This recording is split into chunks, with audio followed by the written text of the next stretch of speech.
జీ5 app download చేసుకుని పూర్తి ఎపిసోడ్లని ఉచితంగా చూడండి.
డల్గా ఉన్నావు?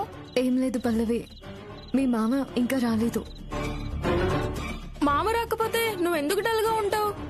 ఎందుకో తెలీదు, ఆయన రావడం కొంచెం ఆలస్యం అయితే ఏదో దిగులుగా ఉంటుంది. అనుకున్న టైం కన్నా కొంచెం ముందుగా వస్తే ఆనందంగా ఉంటుంది. అవునా? మరి మా నాన్న ఆలస్యంగా వచ్చినా మా అమ్మ దిగులుగా ఉండదేంటి? ముందుగా వస్తే ఆనందంగా కూడా ఉండదు. పైగా ముందుగా వచ్చినందుకు అరుస్తుంది కూడా. ఇంకో గంట కష్టపడి పనిచేయచ్చు కదా, ఇంకో 4 రూపాయలు వస్తాయి కదా అంటుంది. నువ్వు ఎప్పుడూ మావయ్య అలా అనవు కదూ?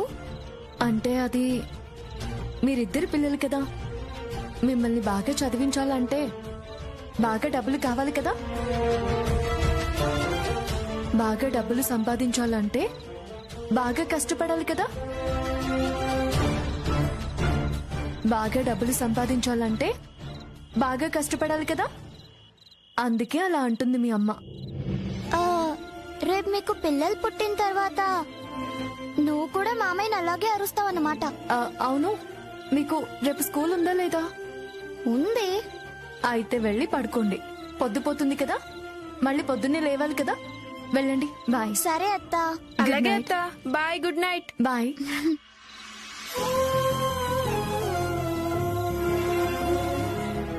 ఏంటి అఖిల్ బాబు ఇంకా రాలేదు? ఒకసారి ఫోన్ చేద్దాం.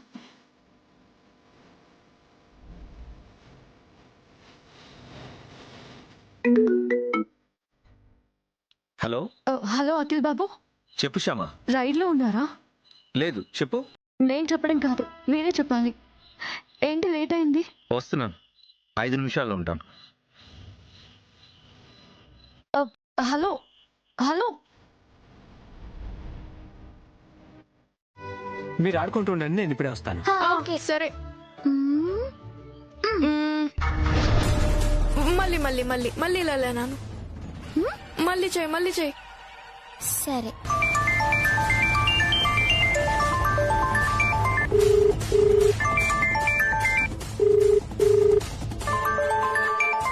బ్రహ్మాజీ ఫోన్ చేశాడంటే బంగారు బొమ్మ దొరికిందేమో. హలో. హలో రషీద్, చెప్పు భయ్యా. నీతో అర్జెంటుగా మాట్లాడాలి. మాట్లాడు. ఫోన్లో కాదు, డైరెక్ట్ గా కలిసి మాట్లాడాలి. అంత ఇంపార్టెంట్ మ్యాటరా? అంతకంటే ఎక్కువ ఇంపార్టెంట్ మ్యాటర్. అయితే కలుద్దాం. ఎక్కడ కలుద్దాం? నీ ఇష్టం భయ్యా.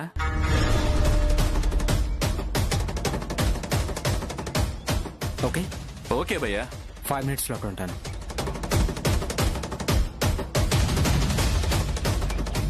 నో డౌట్, బంగారు బొమ్మ దొరికే ఉంటుంది. వనజక్క, మొత్తం ఇలా వచ్చావు? అప్పేమన్నా కావాలా? లేదక్క, అప్పు తీర్చడానికి వచ్చాను. అప్పు తీర్చడానికి అంత తొందర ఎందుకు కాతాం? నెల నెల వడ్డీ ఇస్తే చాలు కదా. నేను మిమ్మల్ని ఏం తొందర పెట్టడం లేదు కదా. నువ్వు తొందర పెట్టకపోయినా మా వడ్డీ పెరిగిపోతుంది కదక్క. ఇదిగో అక్క, అసలు 50,000, వడ్డీ 15,000, మొత్తం 65,000. వడ్డీ 15,000 ఏంటి? 16,000 కదా. 16,000? 15,000 అని చెప్పాడు మా పక్కింటి రాము. రాము అంటే వర్ధనమ్మ కొడుకేగా, 10వ తరగతి చదువుతున్నాడు. వాడేనా? అవును, వాడే. వాడి మొహం. వాడికి అసలు లెక్కలు సరిగ్గా చూడడం తెలిసుండదు. నీకు అర్థమయ్యేలా నేను చెప్తాను, విను.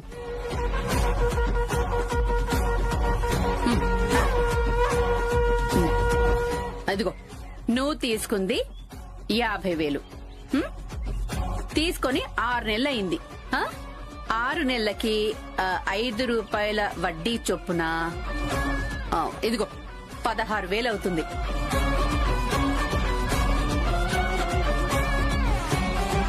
అసలు 50,000, వడ్డీ మొత్తం కలిపి 16,000, అంటే 66,000. అవునా? మరి రాముగాడేంటి 15,000 అని చెప్పాడు? పిల్లాడు కదా, పొరపాటు పడి ఉంటాడులే. ఆ పిల్లలు పొరపాటు పడలేదు వదినా, కరెక్ట్ గానే లెక్క పెట్టారు.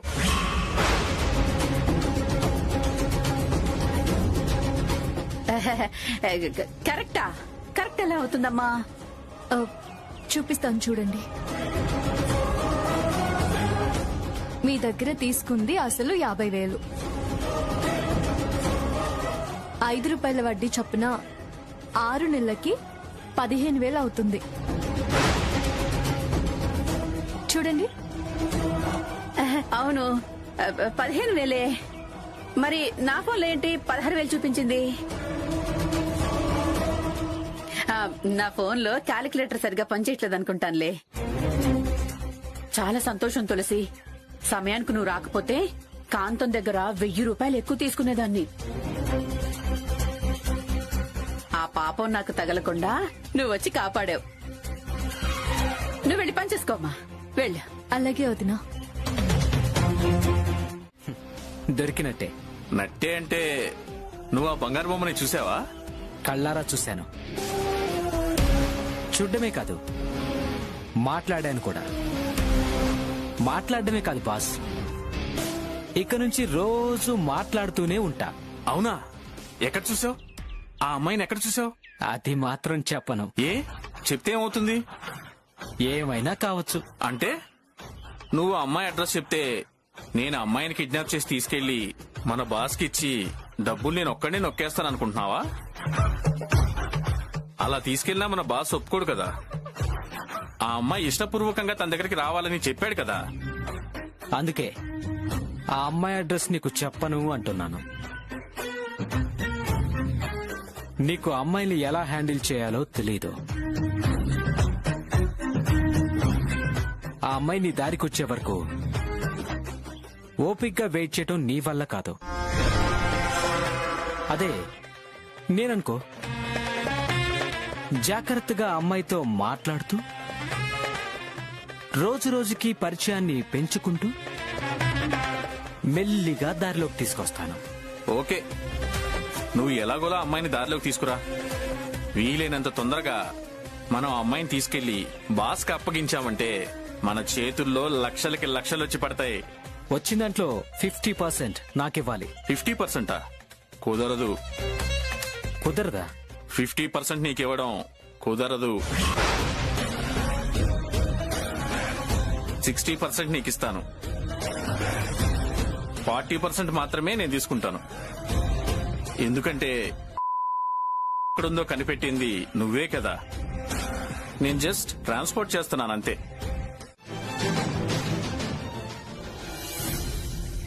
అన్నయ్య, ఏంటమ్మా? మసాజ్లేంటన్నయ్య? మీరు మసాజ్ సెంటర్లో ఏమైనా పార్ట్ టైం జాబ్ చేస్తున్నారా? అది మసాజ్ సెంటర్ కాదమ్మా, అదే ప్రకృతి చికిత్సాలయం. అక్కడికి నడువులు వంగిపోయిన వాళ్ళు, జాయింట్ పెయిన్స్ ఉన్నవాళ్లు, పక్షవాతం వచ్చి కాళ్ళు చేతులు పడిపోయిన వాళ్ళు వస్తూ ఉంటారమ్మా. అలా వచ్చిన వాళ్ళకి డాక్టర్ గారు చెప్పిన ఆయుర్వేదపు నూనెలతో మసాజ్ చేస్తూ ఉంటాను నేను. అలా ఆయిల్ మసాజ్లు చేస్తే పక్షవాతం నయమవుతుందా అన్నయ్య? నయమవుతుందమ్మా. మసాజ్ చేసినందుకు వాళ్ళిచ్చే డబ్బుల కన్నా మనం అలా మసాజ్ చేయటం వల్ల కాళ్ళు చేతులు పడిపోయిన వాళ్ళు లేచి తిరుగుతున్నారన్న తృప్తి కోసం నేనక్కడ పనిచేస్తున్నానమ్మా. అలా ఆయుర్వేదం ఆయిల్స్ తో మామయ్య గారికి కూడా మసాజ్ చేస్తే మామయ్య గారు లేచి తిరుగుతారేమో. అన్నయ్య, మీతో పాటు నేను అక్కడికి వచ్చి ఆ ట్రీట్మెంట్ ఎలా చేస్తారో చూడొచ్చా? అయ్యో, దానికేం భాగ్యమమ్మా, వచ్చి చూడొచ్చు. ఒక 5 నిమిషాలు వెయిట్ చేయండి, ఇప్పుడే వస్తాను. అలాగేనమ్మా.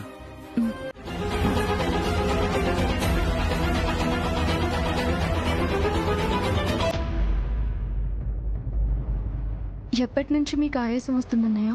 4-5 నెలలుగా వస్తుందమ్మా. కొంచెం కష్టమైన పని చేసినప్పుడు ఇలా ఎక్కువగా ఆయాసం వస్తుంది. అయితే ఇప్పటి నుంచి మీరు కష్టమైన పని మానేయండి అన్నయ్య. నేను మానేసినా మీ వదిన మానేయనివ్వదు కదమ్మా.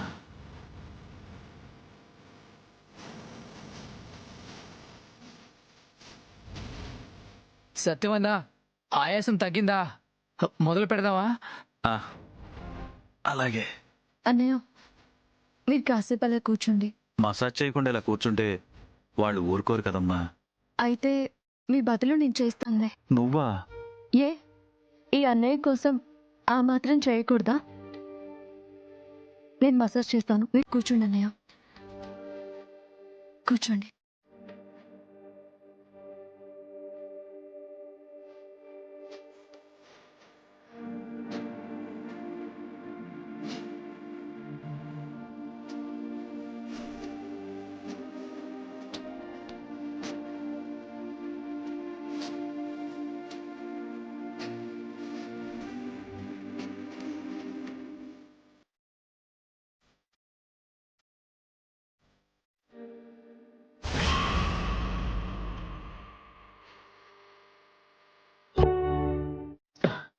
అబ్బా, హాయిగా ఉంది సత్యమన్న.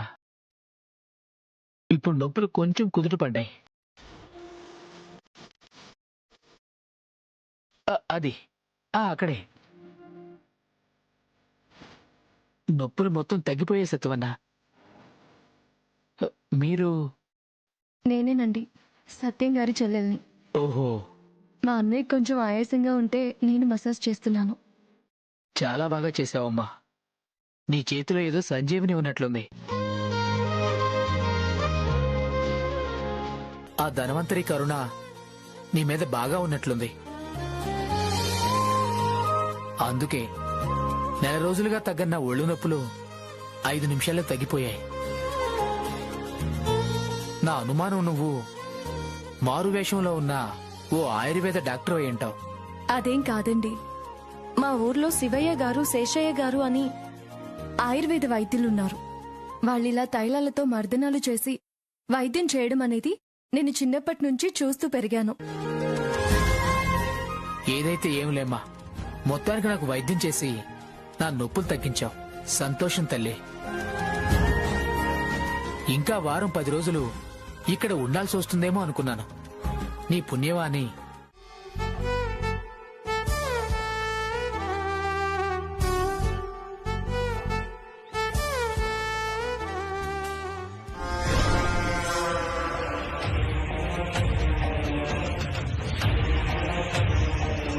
ఒసే తులసి, నా బాటికి నేను వడ్డీ వ్యాపారం చేసుకుంటే మధ్యలో దూరి వడ్డీ లెక్క పెట్టి నాకు 1000 రూపాయలు బొక్క పెడతావా? ఇప్పుడు చూడు, ఆ 1000 రూపాయలు నీ దగ్గర ఎలా నొక్కుతాను.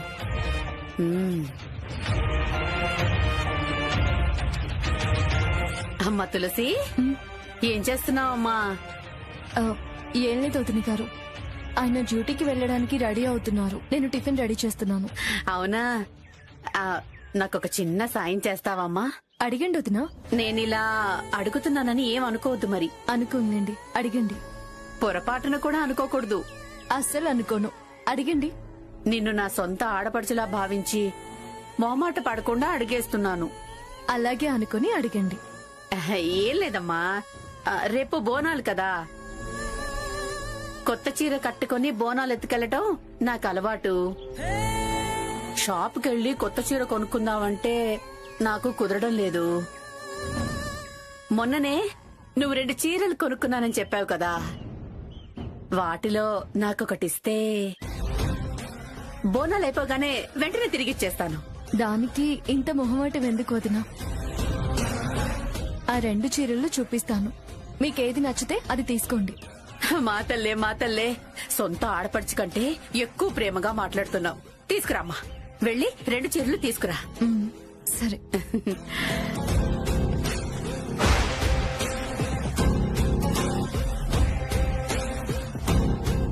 ఇవిగో చూడండి, ఇవిగోండి.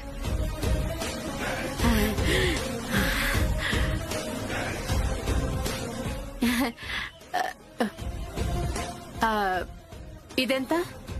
800. 800. మరి ఇదెంత? 1000 రూపాయలు. 1000 రూపాయలా? చాలా బాగుంది, చాలా బాగుంది. ఇదిగో, ఇది తీసుకెళ్తానమ్మా. అలాగే వదినా. బోనాలు అయిపోయాక చక్కగా ఉతికి ఇస్త్రీ చేసి నా దగ్గర ఉంచుకుంటాను. నీకెప్పుడు కావాలంటే అప్పుడు అడిగే ఇస్తాను. అలాగే వదినా. ఏంటలాగే? గోడకు కొట్టిన సున్నం నా దగ్గరకు వచ్చిన వస్తువు తిరిగి రావు. వస్తానమ్మా. అసలే మా తమ్ముడు డ్యూటీకి వెళ్లే టైం అవుతోందిగా, నువ్వు తొందరగా టిఫిన్ రెడీ చేసేయ్.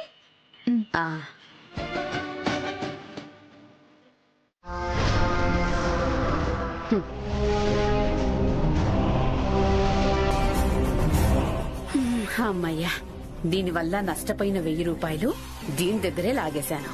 ఇప్పుడు నాకు తృప్తిగా ఉంది. నేనే పెట్టానత్తయ్య. నువ్వు పెట్టావా? ఎందుకు పెట్టావా ఐశ్వర్య? ఎందుకేంటక్క, ఇవాళ ఏంటో మర్చిపోయావా నువ్వు?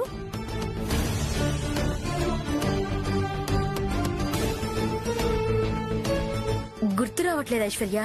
నువ్వు మర్చిపోయినా అత్తయ్య మర్చిపోర్లే కదత్తయ్య. మీకు గుర్తుంది కదా ఇవాళ ఏంటో? ఏంటమ్మా ఇవాళ? మీరు కూడా మర్చిపోయారా అత్తయ్య? ఇవాళ మన అఖిల్ బర్త్డే కదా.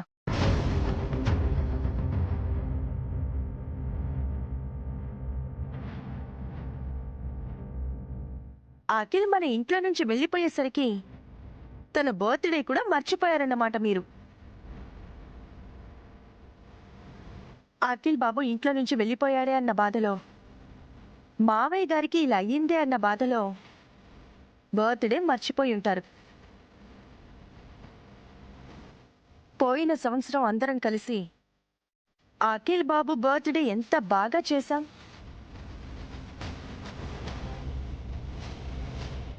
పోయిన సంవత్సరం అంత సంతోషంగా జరిగింది. ఈ సంవత్సరం కేక్ కట్ చేయటానికి అఖిలే ఇంట్లో లేడు. అఖిల్ లేకపోయినా అఖిల్ బర్త్డే మాత్రం మన ఇంట్లోనే ఉంటుందత్తయ్య. అందుకే నేనే కేక్ తెచ్చాను. అఖిల్ ఇక్కడ ఉన్నట్టుగా భావించి మీరే కేక్ కట్ చేసి అఖిల్కి హ్యాపీ బర్త్డే చెప్పాలి.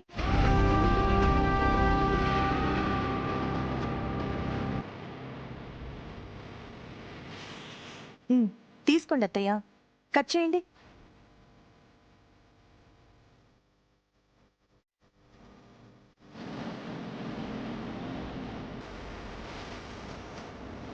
కట్ చేయండి అత్తయ్య.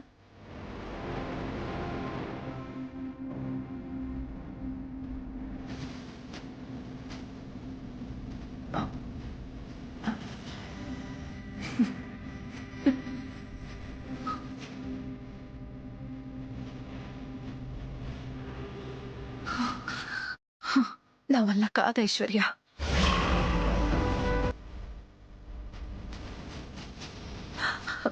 నేను కట్ చేయలేను. అక్క, చూసావు కదా, అత్తయ్య బాధతో కేక్ కట్ చేయలేనంటున్నారు. మావయ్య గారు ఎలాగూ కేక్ కట్ చేయలేరు.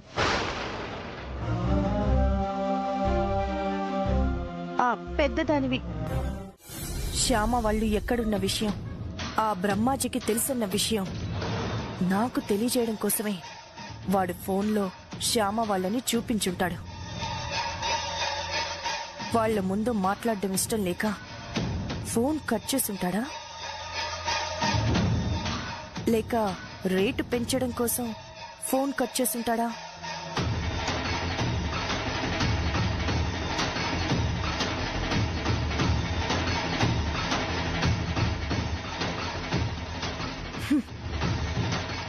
ఛ!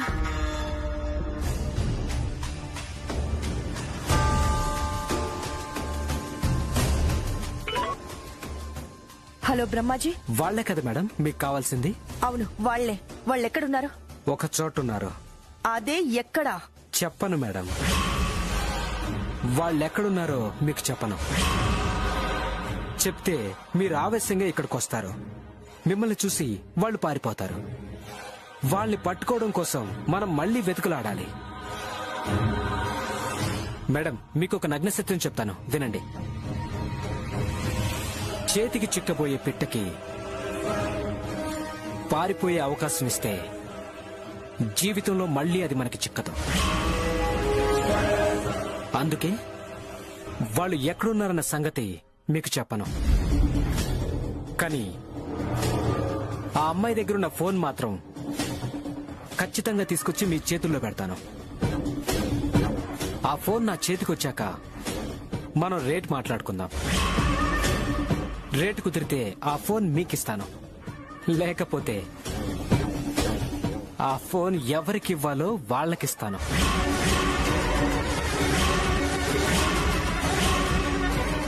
వద్దు, ఆ ఫోన్ ఎవ్వరికివ్వద్దు. కుదురుతుంది, రేటు కుదురుతుంది. నువ్వడిగినంత నేనిస్తాను. నీకెంత కావాలో అంతిస్తాను. ఫోన్ మాత్రం నాకే ఇవ్వు. ఓకే మేడం, మీకే ఇస్తాను. ఉంటాను. Bye madam.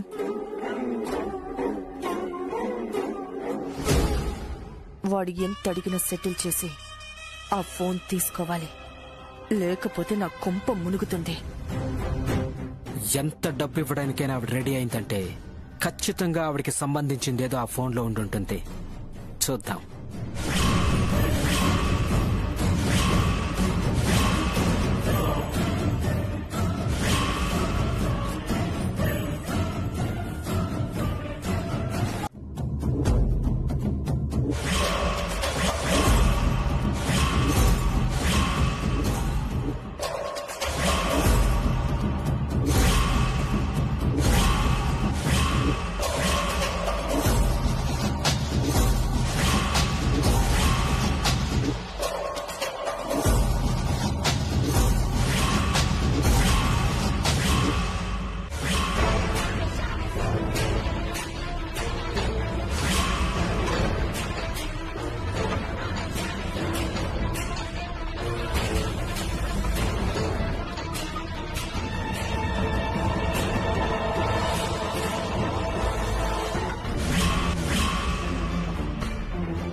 వచ్చారు? ఇప్పుడే వచ్చాను. తలుపు వేసింది కదా, ఎలా వచ్చారు? అవును, తలుపు వేసింది, దగ్గరికేసింది. పిలిచాను, పలకలేదు, అందుకే డోర్ తీసుకుని వచ్చాను. లేదే, నేను తలుపు దగ్గరకు వేయలేదే, గడియ వేశానే. లేదమ్మా, గడియ వేసలేదు, జస్ట్ అలా దగ్గరికేశారంతే. అయినా గడియ వేసున్న ఇంట్లోకి నేను ఎలా వస్తాను? నేనేం దొంగని కాదు కదా, బయట నుంచి గడియ తీసుకుని రావడానికి. చచా, మీరు దొంగ అని నేను అనడం లేదు. నువ్వన్నా కూడా నేను దొంగని కాదమ్మా. నేను రాజమార్గంలో డోర్ తీసుకుని అలా వచ్చాను అంతే. నిన్ను పిలిచాను, నీకు వినపడలేదనుకుంటా. ఎక్కడున్నావా అని చూస్తున్నాను. ఇంతలో నువ్వు వచ్చావు. మీరు నన్ను పిలిచారా? అవునమ్మా, పిలిచాను. వినబడలేదనుకుంటా నీకు. అంతే అయి ఉంటుంది. మా అక్కకి కూరగాయలు కొనడానికి వెళ్ళడం కుదరదట. అందుకని ఈ లిస్ట్ రాసిచ్చింది, మిమ్మల్ని తీసుకురమ్మంది. అలాగే, తీసుకొస్తాను. వస్తానమ్మా. అమ్మా, లోపల గడియ వేసుకోండమ్మా. ఈ మధ్య దొంగ వేతలు ఎక్కువ తిరుగుతున్నారు. ఏది కనబడితే అది పట్టుకెళ్ళిపోతున్నారు. పైగా నీ ఫోన్ అక్కడ ఛార్జింగ్ కూడా పెట్టినట్టున్నావు. జాగ్రత్త. ఒక్క నిమిషం.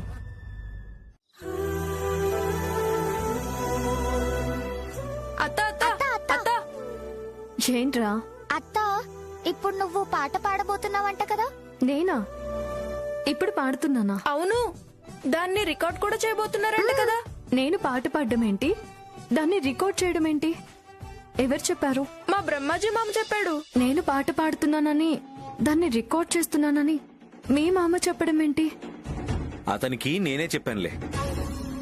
మీరు చెప్పారా? అవును, సోషల్ మీడియాలో నీ పాటలు అప్లోడ్ చేద్దాం అనుకున్నాం కదా. అవును, అనుకున్నాము.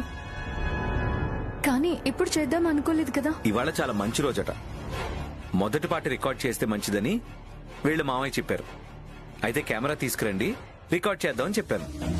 బ్రదర్ చెప్పాడు, నేను కెమెరాతో వచ్చేసాను. ఇప్పటికిప్పుడు పాట పాడడం అంటే కష్టమేమో. నీకేం కష్టమత్తా? ఎప్పుడు పాడమన్నా నువ్వు చక్కగా పాడతావు. అవును, నిద్ర లేపి అడిగినా కూడా నువ్వు బ్రహ్మాండంగా పాడతావు. సరే, ఏ పాట పాడమంటారు? నీ ఇష్టం. అరవెరిసిన చిరునగవులు పాట పాడత్తా. సరే, అదే పాడతాను. బ్రదర్, మీరు వీడియో స్టార్ట్ చేయండి. అలాగే.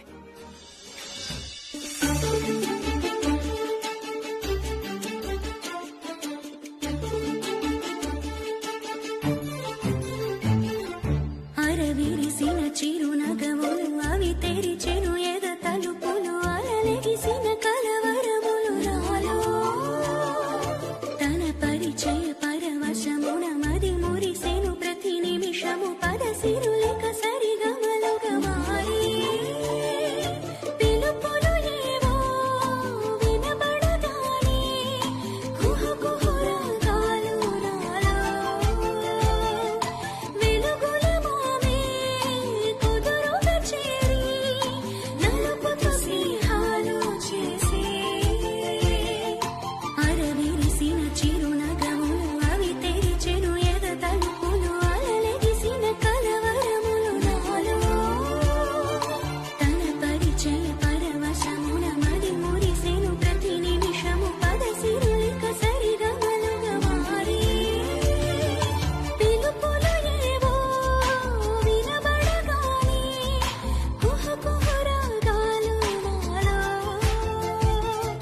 వెలుగుల మోమే కుదురుగా చేరి నలుపుతూ స్నేహాలు చేసి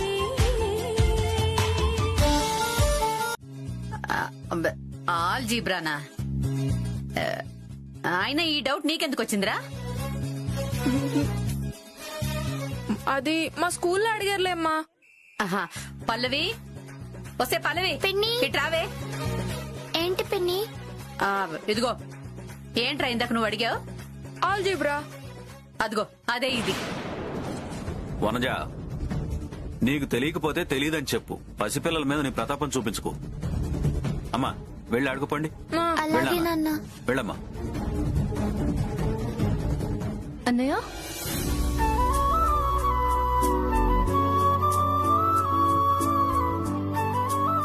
ఏంటమ్మా ఇది? మీరిలా కూర్చోండి.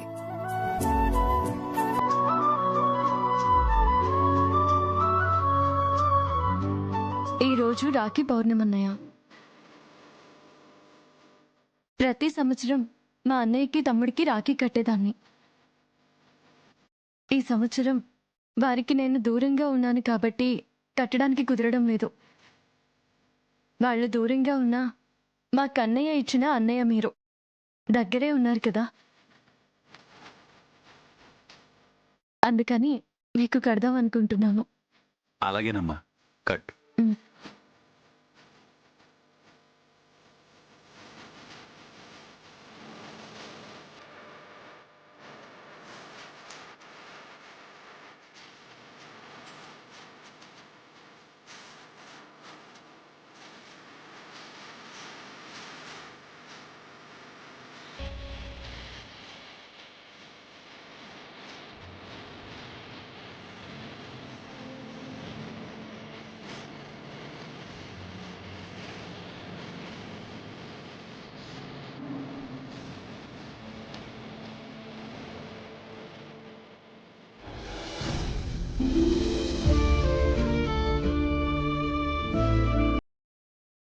దీర్ఘాయుష్మాన్ భవ.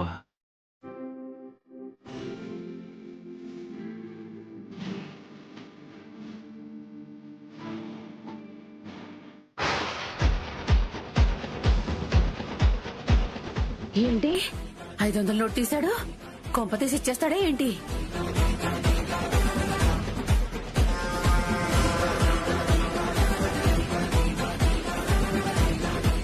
ఈ అన్నయ్య ఇంతకన్నా ఏమి ఇచ్చుకోలేడమ్మా. అదే మాట అన్నయ్య. అభిమానంతో ₹1 ఇచ్చినా కూడా అది ₹1,00,00,000తో సమానం. బాగా చెప్పావమ్మా. నువ్వు పంపిన బంగారు బొమ్మ వీడియో సాంగ్ మన బాస్ కి పంపించాను. ఆ పాట చూసి ఫుల్ గా షేక్ అయిపోయాడు మన బాస్. వీలైనంత తొందరగా ఆ అమ్మాయిని కలవాలంటున్నాడు. మామూలుగా అయితే ఆ అమ్మాయిని బాస్ దగ్గరికి చేర్చేవాళ్ళం, కానీ ఆ అమ్మాయి ఇష్టపూర్వకంగా రావాలని బాస్ కండిషన్ పెట్టాడు. అందుకే కొంచెం లేట్ అవుతుంది.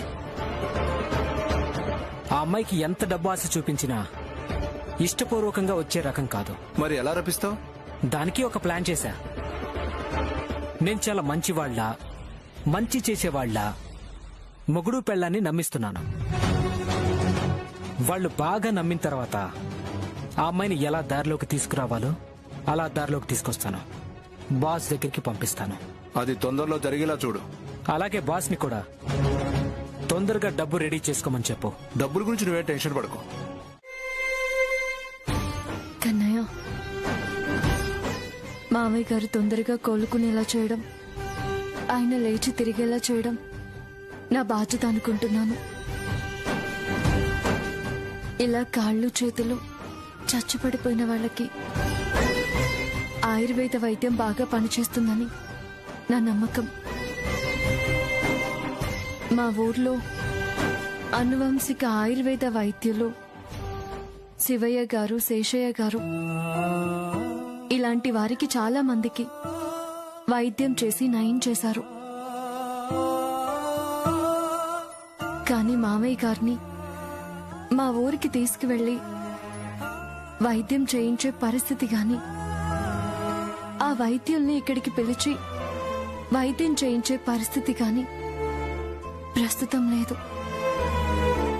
అందుకే నేనే మామయ్య గారికి వైద్యం చేద్దామనుకుంటున్నాను.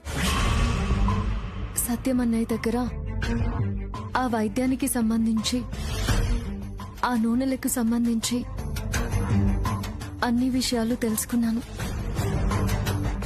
ఈ రోజు పంచమి, సోమవారం మంచి రోజు. అందుకే వైద్యం మొదలు పెడదాం అనుకుంటున్నాను. నేను ఇలా ఎవరికీ తెలియకుండా ఆ ఇంటికి వెళ్లి వైద్యం చేస్తానన్న విషయం అఖిల్ బాబుకి చెప్తే చాలా భయపడతారు. పొరపాటున నేను దొరికిపోతే నన్ను చూడగానే అత్తయ్య గారు ఏమంటారు, ఐశ్వర్య అక్క ఏం చేస్తుందోనని అఖిల్ బాబు చాలా భయపడిపోతారు.